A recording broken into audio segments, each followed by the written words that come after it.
ஒருவன் முதலாளி, உலகில் மற்றவன் தொழிலாளி.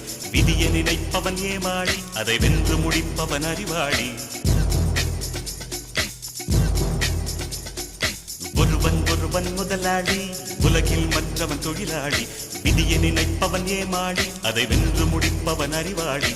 பூமியை வெல்ல ஆயுதம் எதற்கு, பூப்பறிக்க கோடரி எதற்கு, பொன்னோ பொருளோ பொற்களம் எதற்கு, ஆசை துறந்தால் அகிலம் உனக்கு. ஒருவன் முதலாளி, உலகில் மற்றவன் தொழிலாளி. விதியை நினைப்பவன் ஏமாளி, அதை வென்று முடிப்பவன் அறிவாளி.